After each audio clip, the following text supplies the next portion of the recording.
why you can't ignore poor performance. I speak with hundreds of franchisees and store managers every year during training courses and store visits. One of the biggest challenges I hear them say is having to give negative feedback to my staff.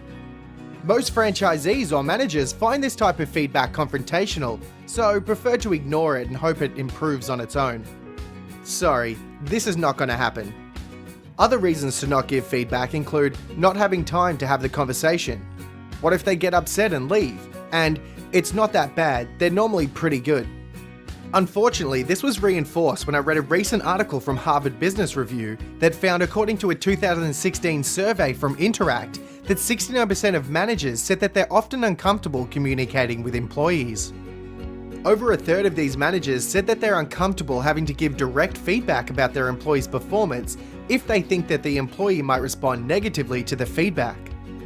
So it's something that affects a lot of managers worldwide. It's not just an issue here in Australia. This is our core focus for the many clients we work with: how to improve poor performance and maintain great performance, all with managers and staff actually enjoying the process. I'd like to share some thoughts on how you can do this as well. Firstly, let's look at some of the key reasons why you must provide consequences for performance, both good and bad. Your staff know how they are doing. Are they on track or off track? You need to let them know. As the HBR article explained, it's like training for a race without a stopwatch and the coach just says, "You're doing well." Staff know what good looks like and what it doesn't look like. How can they perform if they have to guess what you want? You can reward the ones who are achieving to keep them motivated. Just catch them doing it right and tell them. They're highly likely to keep doing it.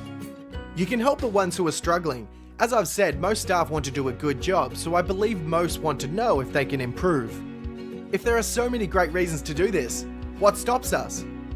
We're back to my staff member might take offense and get upset, plus the other excuses from above. Here's how to avoid these issues with most staff. Make sure you know what the area they need to improve on is. Spend time evaluating their performance so you know exactly what they need to do to improve. Be specific when you provide feedback. Tell the person exactly what the area is that you've identified. For example, I noticed that you haven't asked the last 3 customers for their loyalty cards. Avoid asking them why not, as this will lead into excuses and blame. Instead, follow with, why is it important that we do that? This will result in a much more positive conversation. Follow up and catch them doing it right. Praise them as soon as they change their behaviour. This will help to lock the new behaviour in.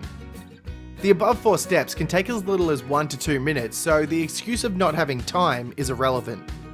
Myself and my team have provided this simple training to thousands of frontline managers and franchisees with outstanding results. If you'd like to know more, please let us know how we can help.